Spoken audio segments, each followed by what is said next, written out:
बच्चों, आज हम सपूत पाठ जो है उस सपूत पाठ के जो स्वाध्याय है, प्रश्नोत्तर है, वे अभी हम देखेंगे। प्रश्न पहला है, निम्नलिखित प्रश्नों के उत्तर एक एक वाक्य में लिखो। तुम्हें भी अपनी बही निकालकर उस बही में पाठ का नाम सपूत और यह जो स्वाध्याय है वह स्वाध्याय तुम्हें लिखना है। तो चलिए, पहला प्रश्न है निम्नलिखित प्रश्नों के उत्तर। प्रश्न पहला, निम्नलिखित प्रश्नों के उत्तर एक वाक्य में लिखिए। एक वाक्य में लिखिए। निम्नलिखित प्रश्नों के उत्तर एक वाक्य में लिखिए। पहला प्रश्न है, तीन स्त्रियां कहाँ पानी भर रही थी? तीन स्त्रियां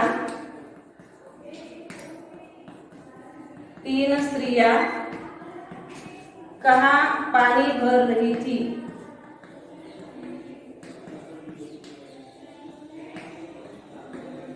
इसका जवाब तुम्हें ही देना है। तुमने पाठ पढ़ा है, ऐसे ही मैं समझती हूँ। तो देखिए, तीन स्त्रियां इस पाठ में, सपूत पाठ में जो हमने कल देखा है, और उसका जवाब प्रश्न है, तीन स्त्रियां कहाँ पानी भर रही थी? इसका जवाब है, तीन स्त्रियां पनघट पर पानी भर रही थी। जवाब क्या है? तीन स्त्रियां पनघट पर, कहाँ? तो पनघट। तीन स्त्रियां पनघट पर पानी भर रही थी।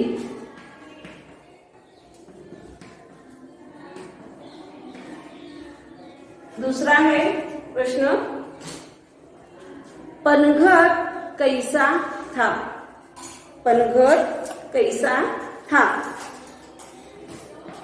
पनघट कैसा था? इसका जवाब क्या आता है? देखिए बच्चों, पनघट कैसा था? गांव स्वच्छ था, और उस पनघट कैसा था? स्वच्छ और सुसज्जित था। पनघट स्वच्छ और सुसज्जित था। पनघट स्वच्छ और सुसज्जित था।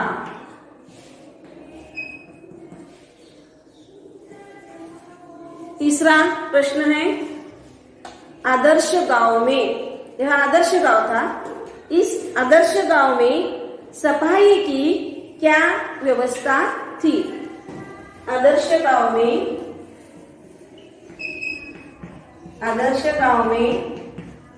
सफाई की क्या व्यवस्था थी? सफाई की क्या व्यवस्था थी? देखिए बच्चों, आदर्श गांव था, और आदर्श गांव में सफाई की कौन कौन सी व्यवस्था थी? तो इस आदर्श गांव में गलियों में नियमित रूप से झाड़ू लगाई जाती थी, और नालियां रोज साफ की जाती थी। यह क्या थी? व्यवस्था थी। लिखना है तुम्हें भी। देखिए, आदर्श गांव की गलियों में, आदर्श गांव की गलियों में, आदर्श गांव की गलियों में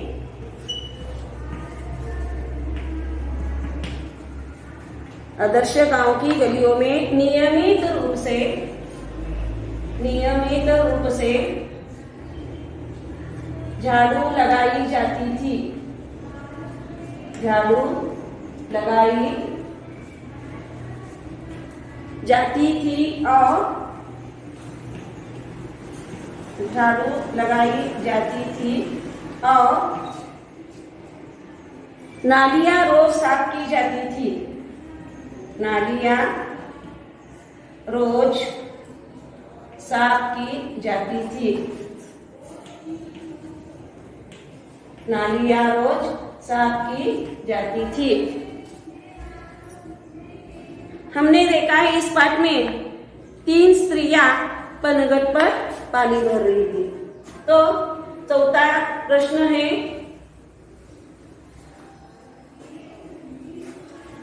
प्रश्न पहले 4 अंक 4, पहली स्त्री का बेटा किसके नाम बता देता था? पहली स्त्री का बेटा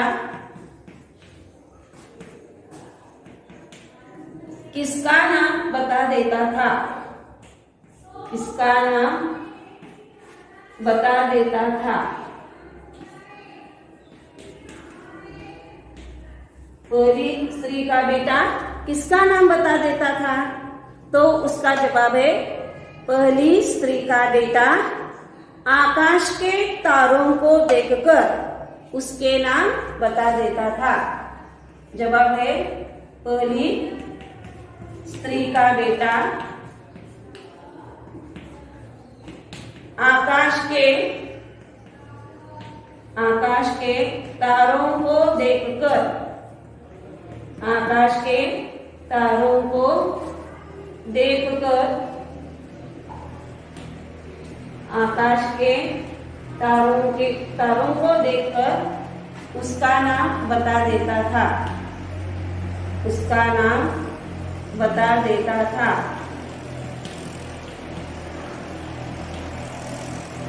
अंक 5, पहली स्त्री का बेटा कहाँ जा रहा था? पहली स्त्री का बेटा कहाँ जा रहा था? कहाँ जा रहा था?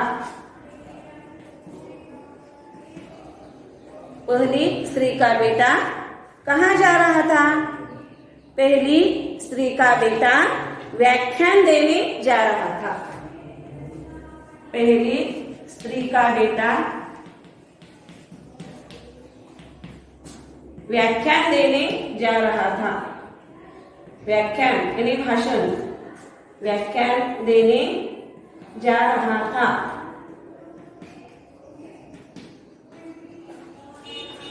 छह अंक, दूसरी स्त्री के बेटे से कौन घबराते थे? दूसरी स्त्री के बेटे से, दूसरी स्त्री के बेटे से कौन घबराते थे? कौन घबराते थे? इसका जवाब क्या आता है? दूसरी स्त्री के बेटे से बड़े बड़े पहलवान घबराते थे। इसका जवाब क्या आता है? दूसरी स्त्री के बेटे से बड़े बड़े पहलवान, बड़े बड़े पहलवान घबराते थे।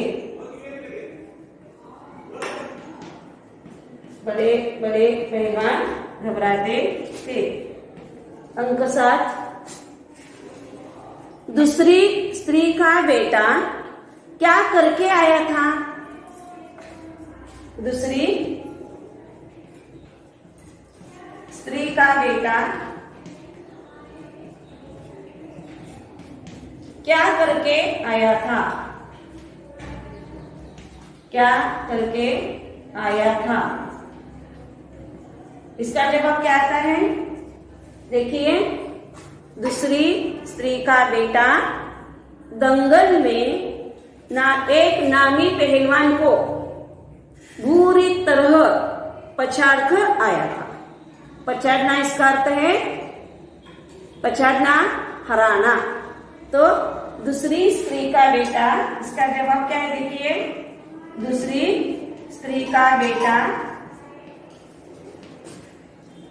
दूसरी स्त्री का बेटा दंगल में एक नामी पहलवान को, दंगल में एक नामी पहलवान को, नामी ने प्रसिद्ध, नामी पहलवान को, नामी पहलवान को पछाड़ कर आया था, हरा कर आया था, पछाड़ कर आया था। देखिए बच्चों, यह 7 अंक हो गए और 8वां अंक है। तुम्हें भी अपनी बही में लिखना है, मेरे साथ तुम भी लिखिए। तो 8वां अंक है, तीसरी स्त्री को पानी भरने क्यों आना पड़ा। 8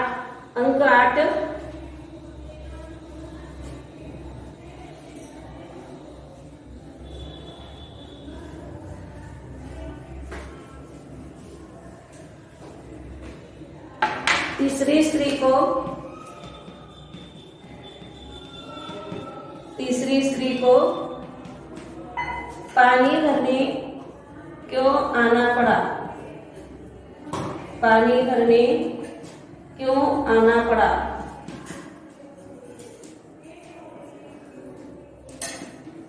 पानी भरने क्यों आना पड़ा, इसका जवाब क्या है देखिए, तीसरी स्त्री को पानी भरने आना पड़ा क्योंकि उसका बेटा मेला देखने गया था।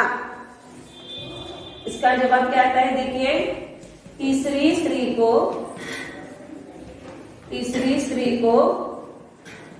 पानी भरने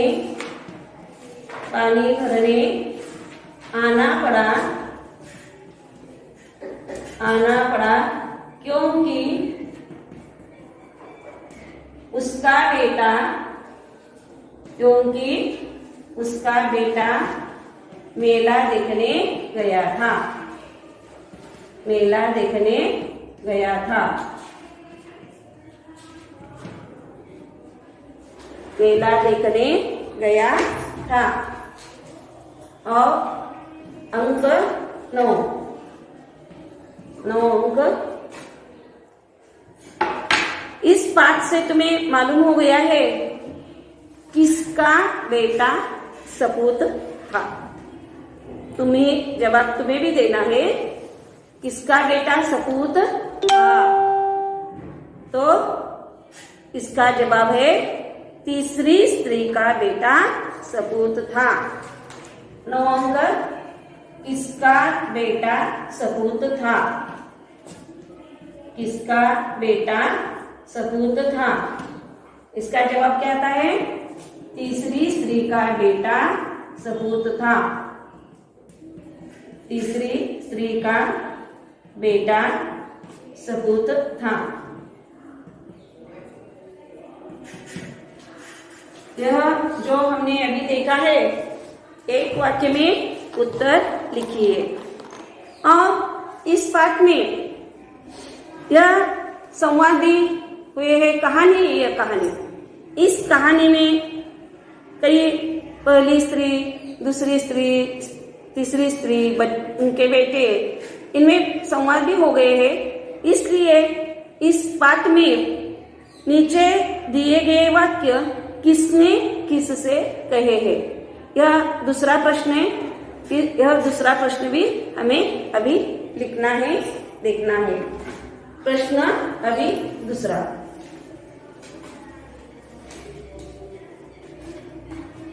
प्रश्न दूसरा,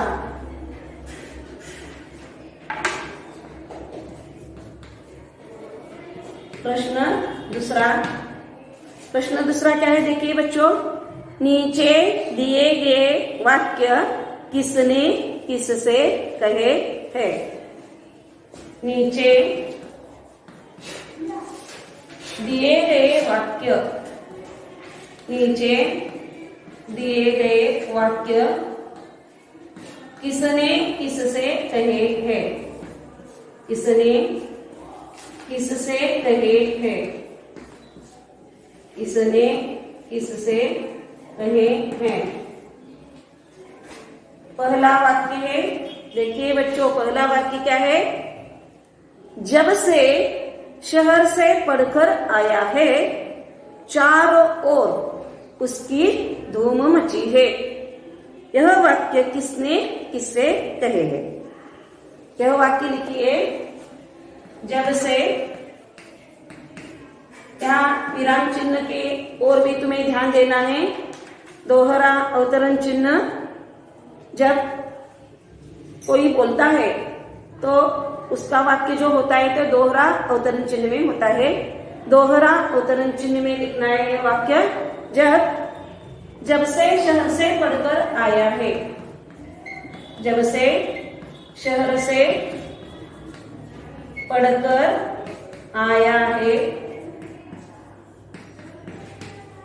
जब से शहर से पढ़कर आया है, चारों ओर उसकी धूम मची है। चारों ओर उसकी धूम मची है। चारों ओर उसकी धूम मची है।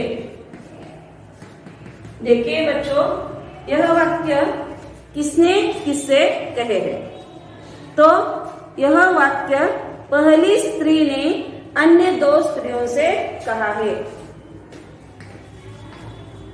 यह वाक्य पहली स्त्री ने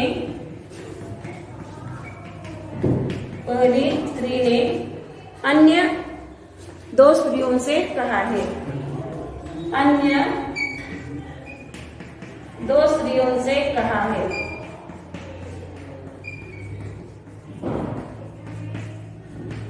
अन्य दो स्त्रियों से कहा है। अंक 2, वह सीधे साधे स्वभाव का किसान है।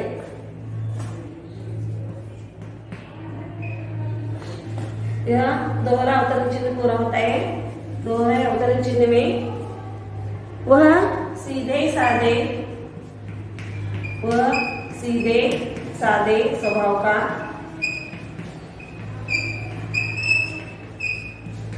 साधारण किसान है।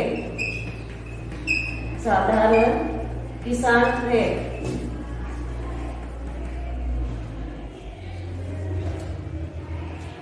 वह सीधे साधे स्वभाव का साधारण किसान है। इसका जवाब क्या आता है? देखिए, वह सीधे साधे स्वभाव का साधारण किसान है। यह वाक्य तीसरी स्त्री ने अन्य दो स्त्रियों से कहा है। यह वाक्य तीसरी स्त्री ने अन्य दो स्त्रियों से कहा है। अन्य दो स्त्रियों से कहा है। अंक 3, व्याख्यान देने जा रहा हूं। व्याख्यान देने जा रहा हूं। यह वाक्य किसने किसे कहा है? व्याख्यान देने जा रहा हूं।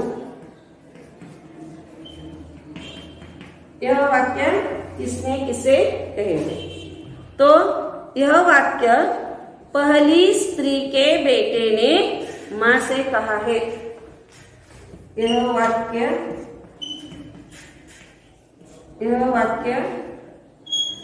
पहली स्त्री के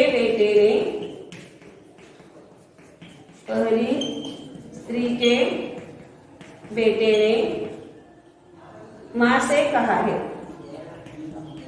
मां से कहा है। आओ अंक 4 अगला, पानी लेकर जल्दी पहुंचना। 4 अंक पानी लेकर जल्दी पहुंचना।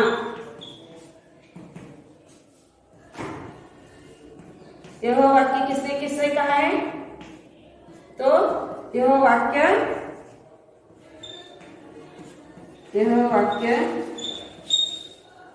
दूसरी स्त्री के बेटे ने मां से कहा है। यह वाक्य दूसरी स्त्री के बेटे ने, दूसरी स्त्री के बेटे ने मां से कहा है, मां से कहा है। देखिए बच्चों, प्रश्न दूसरा, नीचे दिए गए वाक्य किसने किससे कहे हैं? यह प्रश्न दूसरा अभी पूरा हुआ है। और इस पाठ में जो समानार्थी शब्द होते हैं, वचन होते हैं, इसके बारे में भी हमें अभी सवाल जवाब देखना है। प्रश्न तीसरा,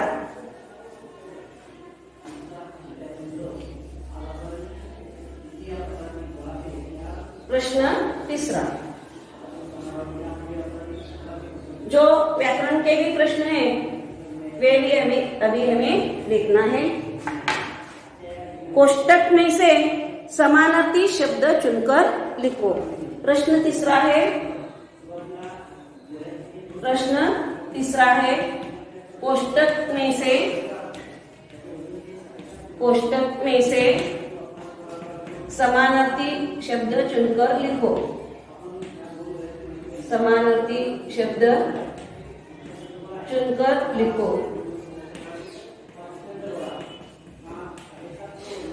मैं कोष्टक में शब्द देती हूँ। देखिए, पहला शब्द है प्रशंसा। पहला शब्द है प्रशंसा। दूसरा शब्द है शर्म। शर्म। तीसरा शब्द है पुत्र। चौथा है सामना।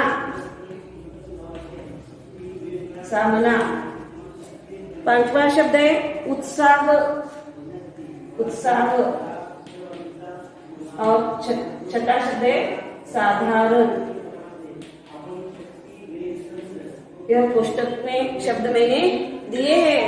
तुम्हें अभी जो समानार्थी शब्द है वह लिखना है। पहला शब्द है समानार्थी शब्द के लिए, पहला शब्द है लाडला। देखिए बच्चों, लाडला को जो कोष्टक में शब्द मैंने दिए हैं, 6 शब्द, कौन सा शब्द आता है? लाडला। इस शब्द से समानार्थी शब्द क्या आता है? देखिए, प्रशंसा, शर्म, पुत्र, सामना, उत्साह, साधारण। इसमें लाडला के लिए कौन सा शब्द आता है? लाडला यानी पुत्र, यह शब्द आता है। लाडला, पुत्र। दूसरा शब्द मुकाबला। मुकाबला। मुकाबला के लिए कौन सा शब्द आता है? मुकाबला करना, सामना करना। समानार्थी शब्द है मुकाबला करना, सामना करना। तीसरा शब्द है जोश। जोश से, जोश। इसका समानार्थी शब्द कौन सा है कोष्टक में? जोश यानी उत्साह। जोश, उत्साह। जोश, उत्साह। चौथा शब्द देखिए कौन सा है? मामूली। मामूली। इस शब्द के लिए समानार्थी शब्द कौन सा आता है? मामूली यानी साधारण। स्त्री का बेटा जो था इस पाठ में, तो मामूली किसान था यानी साधारण किसान था। और पांचवा शब्द है बखान। बखान करना। शब्दार्थ में देखिए उसमें आया है बखान करना यानी प्रशंसा करना। बखान का अर्थ है, समानार्थी शब्द है बखान करना, प्रशंसा करना। और 6 संकोच, संकोच करना। संकोच इन्हें कौन सा रह गया है शब्द? शर्म। संकोच इन्हें शर्म। देखिए बच्चों, यह हमने क्या लिखा है अभी? समानार्थी, कोष्टक में से समानार्थी शब्द चुनकर लिखना। अभी प्रश्न चौथा जो है वह है नीचे लिखे शब्दों के बहुवचन लिखो। एक वचन जो है, वचन के 2 भाग होते हैं, एक वचन और बहुवचन। तो अभी हमें देखना है प्रश्न चौथा। प्रश्न चौथा है नीचे लिखे शब्दों के बहुवचन लिखो। नीचे लिखे शब्दों के बहुवचन लिखो। एक वचन होगा तो बहुवचन लिखना है, और बहुवचन हो तो एक वचन। ऐसे कोष्टक में क्या दिया है देखिए बच्चों, स्त्री, तारा, सखी। स्त्री, तारा, सखी। बेटा, खेत, हाथी। बेटा, खेत और हाथी। देखिए बच्चों, ये जो शब्द दिए गए हैं इस शब्दों के बहुवचन तुम्हें लिखना है। पहला शब्द कौन सा है? पहला शब्द है कोष्टक में स्त्री। स्त्री का बहुवचन क्या होता है? स्त्री का बहुवचन होता है स्त्रियां। स्त्री, स्त्रियां। दूसरा वाक्य शब्द है तारा। दूसरा शब्द क्या है? तारा। तारा का बहुवचन होता है तारे। तीसरा शब्द है सखी। सखी शब्द है, सखी शब्द का बहुवचन होता है सखिया। सखी शब्द का बहुवचन क्या होता है? सखिया। चौथा शब्द है बेटा। बेटा का बहुवचन होता है बेटे। 5 खेत। खेत शब्द का बहुवचन खेत ही होता है। खेत का बहुवचन क्या होता है? खेत। और 6 हाथी शब्द का बहुवचन भी हाथी ही होता है। हाथी होता है। देखिए बच्चों, अब हम सपूत इस पाठ में जो स्वाध्याय है, एक वाक्य में उत्तर लिखना, समानार्थी शब्द, विरुद्धार्थी शब्द, बहुवचन, यह सभी वाक्य किसने किससे कहे, ये स्वाध्याय हमने देखे हैं। लेकिन इस पाठ में जो हमें पढ़ाई के लिए सवाल दिया गया है वह सवाल भाषण संभाषण के लिए है। और तुम भी किताब में अपनी देखिए, जीवन मूल्यों को, यह सवाल है, देखिए इसका जवाब क्या आता है। जीवन मूल्यों को व्यवहार में उतारने का महत्व विद्यार्थियों को समझाकर बताओ। यह जो भाषण संभाषण में सवाल दिया गया है उसका जवाब मैं तुम्हें अभी बताती हूँ। यह जो सवाल है, यह सवाल सिर्फ तुम्हें सुनना है। सवाल है, जीवन मूल्यों को व्यवहार में उतारने का महत्व विद्यार्थियों को समझाकर बताओ। इसका जवाब आता है सत्य, प्रेम, सहयोग, ईमानदारी आदि जीवन के मूल्य है। लोग इनको जानते हैं और इनको अपनाने की दूसरों को शिक्षा भी देते हैं। वास्तव में यह जो जीवन मूल्य है, इन जीवन मूल्यों को अपने जीवन में उतारना चाहिए। देश के लोग जीवन मूल्यों को अपना ले तो समाज में फैली जो बुराइयां है, ये बुराइयां अपने आप दूर हो जाएंगी। समाज में सबकी प्रगति होगी। इसलिए विद्यार्थी जीवन में ही सत्य, सदाचार, पारस्परिक प्रेम, प्रामाणिकपना आदि जीवन मूल्यों को जीवन में उतारने का प्रयत्न करना चाहिए और बिना जीवन मूल्यों को अपनाए कोई आदर्श नागरिक नहीं बन सकता। कोई आदर्श नागरिक नहीं बन सकता।